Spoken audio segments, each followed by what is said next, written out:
আমার নবী মুস্তাফা সাল্লাল্লাহু তাআলা আলাইহি ওয়াসাল্লাম প্রতিনিয়ত প্রতিদিন একটা তক্তার উপরে দাঁড়িয়ে থাকতেন।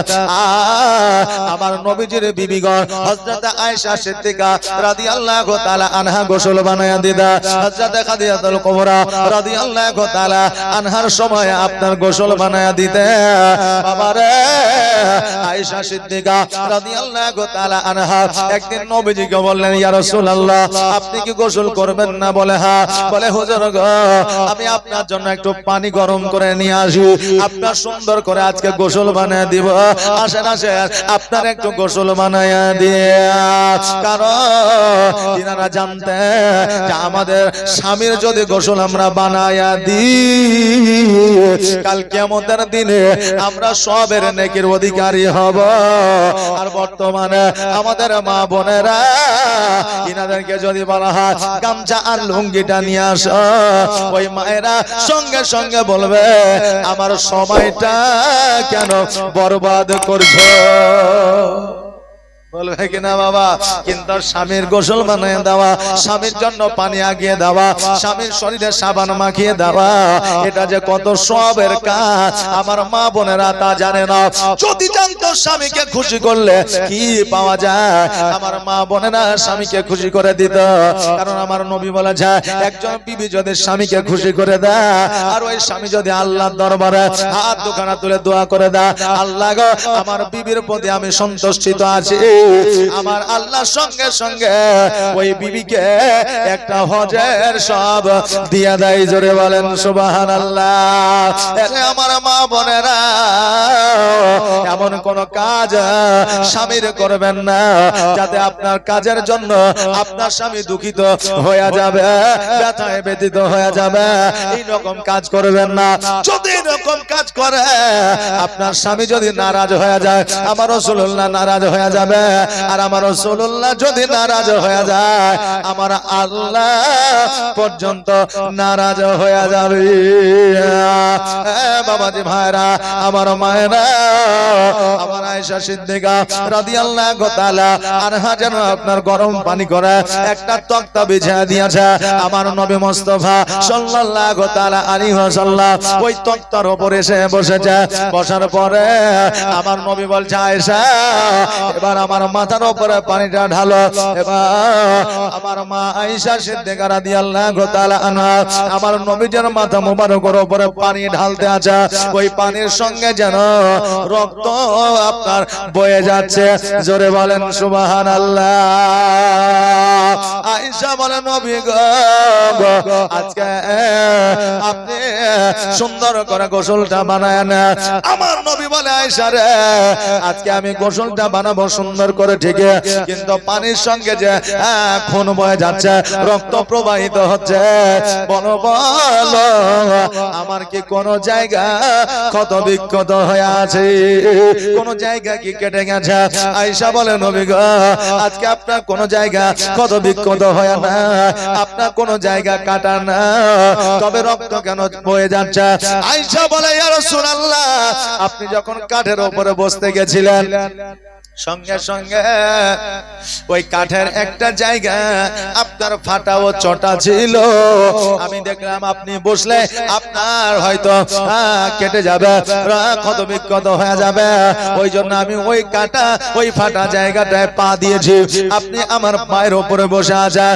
নবী গো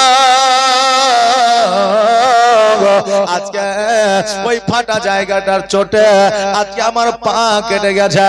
এই যে রক্তটা প্রবাহিত হয় এটা আপনার শরীর থেকে নয়, এটা আমার শরীর থেকে। জোরে বলেন সুবহানাল্লাহ। নবী আমার বলে, আয়েশা তুমি কেন আমাকে বলো না তোমার পা থেকে রক্ত বয়ে যায়? আয়েশা বলে, নবী গো আজকে যদি আপনাকে বলে দেন আপনি আমার পায়ে থেকে উঠে পড়ে, আপনার জন্য আমার পাটা কেটে গেছে, আমার পা থেকে রক্ত বার হচ্ছে, ইয়া রাসূলুল্লাহ এই কথাটা যদি আপনি নারাজ হয়ে যান আমার জীবন বরবাদ হয়ে যাবে, কিয়ামতে জবাব দিতে পারবো না। আরে বাবা বিবি কাকে বলে একবার দেখেন, ওনারাও বিবি ছিলেন, ওনারাও মহিলা ছিলেন। আর আজকে আপনার ঘরে আমার ঘরে যে মা বোনেরা আছে তিনারাও বিবি, তিনারা আপনার মায়ের যা, কিন্তু তিনাদের মধ্যে বর্তমানে মা বোনদের মধ্যে পার্থক্য আছে না নাই? আছে না নাই? আছে না নাই? আস্তে করে বলেন দেখি। এখন বলছে আছে না নাই বলতে গেলে হয়তো বিবির কাছে অর্ডার নিতে হবে। একজন প্রশ্ন করছে, তোরা বিবিকে দেখে কে কে ভয় পাস একবার হাত উঠা দিনে।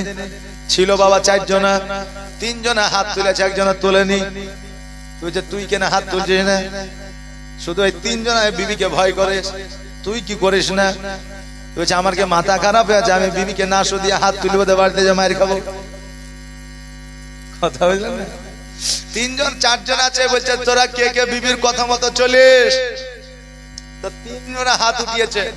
ও বলছে এখনো জগতে মরদ আছে যে নিজের মস্তানি নিয়ে চলে, বিবির কথা শুনে না। তো আচ্ছা তুই কেন হাত তুলিস নি? তো বলছে যে আমি বিবিকে না বলে হাত তুলবো, বাড়ি যে মায়ের খাবো? আগে বিবিকে শোধাবো, তারপরে আয়সা বলবো, তারপরে ও যদি বলে হাত তোল তাহলে তুলবো, আর যদি বলে না হাত তুলতে হবে না তাহলে তুলবো না। কথা বুঝলেন না? জি বাবা। তো ওই রকম জিজ্ঞাসা করার ব্যাপার আছে নাকি? আছে? নাই। তাহলে আওয়াজ দিয়ে কথা বলতে আমাদের অসুবিধা না। বাবাজি ভাইরা, আমার আয়েশা সিদ্দিকা রাদিয়াল্লাহু তাআলা আনহাকে বললেন, আয়েশা কোন জায়গাটা একবার দেখা, যে জায়গাটা তোমার কেটে গেছে। আমার আয়েশা সিদ্দিকা রাদিয়াল্লাহু তাআলা আনহা যেন বাবা আপনার পাখানা দেখা দিলে, আমার নবীজি থুতু মোবারক লাগিয়ে দিলে। আর যেমন থুতু মুবারক লাগিয়ে দেওয়া, আয়েশা কিতাবের মধ্যে বর্ণনা করেছে, খোদার কসম করে বলে আমার কাটা জায়গা ছেঁড়া জায়গা যখন আমার নবী থুতু মুবারক লাগিয়ে দিলেন, আমার ওই কাটা জায়গাটা রক্ত পড়া তো দূরের কথা, একটু দাগ পর্যন্ত ছিল না। জোরে বলুন সুবহানাল্লাহ।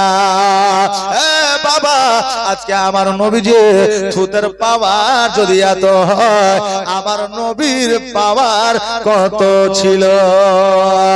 বাবা যে ভাইরা, ও গো আমার মা বোনেরা, আজকে আয়েশা সিদ্দিকা রাদিয়াল্লাহু তাআলা আনহা ওই কাটা জায়গা ছেঁড়া জায়গা থুতু মুবারক দেয়া ভালো করে দিলা।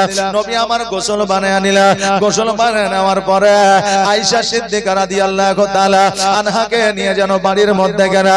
বাড়িতে যাওয়ার পরে আয়েশা সিদ্দিকা রাদিয়াল্লাহু তাআলা আনহাকে নিয়ে একই সঙ্গে আপনার খাইলা, খেতে বসলে। আর আমার নবী বললেন, আলহামদুলিল্লাহ আয়েশা আজকে এই সবজিটা কে বানিয়েছে? আয়েশা আজকে খাবারটা কে বানিয়েছে? আয়েশা মিচকে হাসি দিয়া বললেন, নবী গো আজকে আমি খুব সুন্দর করে এই খাবারটা আপনার জন্য বানিয়েছি।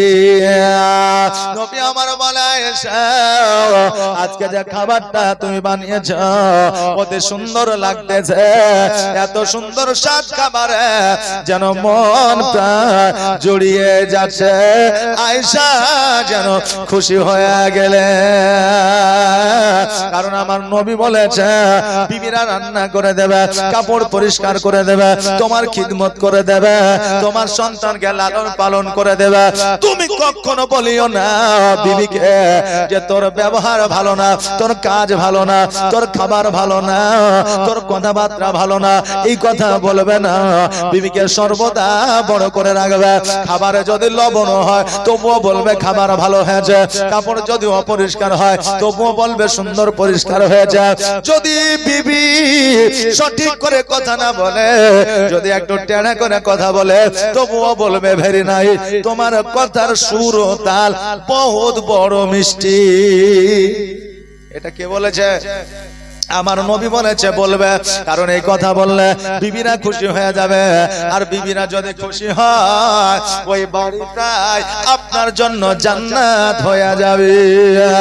বাড়ির বিবি যদি ভালো হয় ওই ঘর স্বর্গ হবে, আর বিবি যদি খারাপ হয় জাহান্নামের চাইতেও বড় জাহান্নাম ওই বাড়িখানা হয়ে যাবে। নাকি বলে? এই জন্য আমার রাসূল বলেছে বিবিদের বেশি বেশি বেশি করে প্রশংসা করবে। আজকে এই জায়গায় শুনলেন মাওলানা পিয়ারুল বলল বিবিদের প্রশংসা করবে, রাত্রি বেলায় গিয়ে বিবিদের প্রশংসা করিয়েন না, সকাল বেলা জ্বালা আরো বাড়বে নাকি? আমার মা বোনেরা ওয়াজ শুনছে মনে হয় নাকি? যে তো মা বোনেরা বলবে কাল মৌলবি বলেছে তাই তুমি প্রশংসা করছো, কই আগে তো করো যে ভুলিবে তারপরে প্রশংসা করবে। কারণ এক মৌলবি সাহেব বক্তব্য রেখেছে আর বলেছে যে বিবিদের বেশি বেশি করে প্রশংসা করবে, সবজি পোশাক আশাকের প্রশংসা করবে। বলে ঠিক আছে, যুবক বাড়ি গেছে রাত্রি 12টার সময়, যাওয়ার পরে খেতে বসেছে। আচ্ছা বলেন আপনাদের এখানে খাবারের ব্যবস্থা আছে, খেতে পাবেন, কিন্তু অনেক জলসায় খাবারের ব্যবস্থা থাকে না, তাই না? তো বাড়িতে যে খেতে বসেছে, এখন খেতে বসেছে, হ্যাঁ খেয়েই যাচ্ছে আর হঠাৎ করে মনে পড়লো যে মৌলবি তো বলেছে যে বিবিদের খাবারের প্রশংসা করলে বিবি খুশি হয়ে যায়, তাই যা হবে হবে বিবিকে একটু খুশি করেই কথা বললাম। এখন ও বলছে হ্যাঁ রে, রহিমের মা বলে কি বলে তরকারিটা আজকে খুব সুন্দর হয়েছে। এখন ও মুখটা গুমনা করে চুপ করে মুখের নিচু করে বসে আছে। ইয়ার মাথা কিন্তু কাজ করছে না যে মৌলবি বললে যে বিবির নাম করলে বিবি খুশি হয়ে যায়, আমার বিবির মুখটা বেজার হয়ে গেল কেন? ওকে বলছে হ্যাঁ রে, তোর মুখটা কেন এইরকম হয়ে গেল, আগে তো ভালো ছিল। মৌলবি বললে খুশি হবে, তো বেজার হয়ে গেলে কেন? তবে যে বেজার হব না, আজ 11 বছর বিয়ে হয়েছে, জীবনে কোনদিন সবজি রুটি ভাত মাংসের নাম করনি যে ভালো হয়েছে। আর আজকে যেই সন্ধ্যাবেলায় পাশের বাড়ির ভাবি তরকারি খেন দিয়ে গেছে, অমনি বলছে তরকারি ভালো হয়েছে। একবার তো আমার কথা বলো না। তো বাবা প্রশংসা করতে গেলে আগে দেখতে হবে যে আসলে ওই বিবি ওয়াজ শুনেছে কিনা, ওই তরকারি পাশের বাড়ির কিনা, ওই তরকারি আসলে আমার বিবি রান্না করেছে কিনা, কথা বুঝলেন না? কারণ আমরা বেটা ছেলে তো, আমরা মরা পর্যন্ত ছাত্রই থাকবো, মাস্টার হতে পারবেন না, মরা পর্যন্ত ছাত্রই থাকবেন। এদিকে মা মনে করবে বিবি শিখেছে আর বিবি মনে করবে মা শিখেছে। কি বুঝলেন? মানে সারা জীবন আমরা ছাত্র বেটা ছেলে, কোনোদিন শিক্ষক হইতে পারবো না। এই জন্য বাবারে ভাইরা, আমার মা বোনেরা, আপনাদের একটা কথা বলে যা, আমার নবী মুস্তাফা সাল্লাল্লাহু তাআলা আলাইহি ওয়াসাল্লাম বিবিদের প্রশংসা করতে বলেছে, নাম করতে বলেছে। কারণ আমার নবী বলেছে উম্মাত উম্মতিরা রে, আবার আল্লাহ তাবারাক তাআলা জগতের মধ্যে সবচাইতে বড় নিয়ামত একজন মহিলাকে বিবি রূপে তোমার কাছে পাঠিয়েছে। জোরে বলুন সুবহানাল্লাহ। আরে বাবাজি ভাইরা, আজকে ওই আয়েশা সিদ্দিকা রাদিয়াল্লাহু তাআলা আনহা আমার নবীজিকে বললেন ইয়া রাসূলুল্লাহ, ইয়া হাবিবাল্লাহ নবী গো, আজকে আমার প্রশংসা করেছে, কিন্তু মাঝে মধ্যে আপনি দেখেন হযরত খাদিজাতুল কুবরা রাদিয়াল্লাহু তাআলা আনহার আপনি প্রশংসা করা নবী গো। ওই খাদিজাতুল কুবরা রাদিয়াল্লাহু তাআলা আনহা কতদিন আগে ইহ জগৎ ছেড়ে পরজগৎ গমন করেছে, তবু আপনি তার প্রশংসা করতে ভুলেন না, তবু আপনি তার নাম করতে ভুলেন না, আপনি তার ঘন ঘন নাম করেন। কারণটা জানতে চায়? আমার মধ্যে কোনো হিংসা নাই, বিবাদ নাই, খাদিজার প্রতি আমার কোনো রাগ নাই।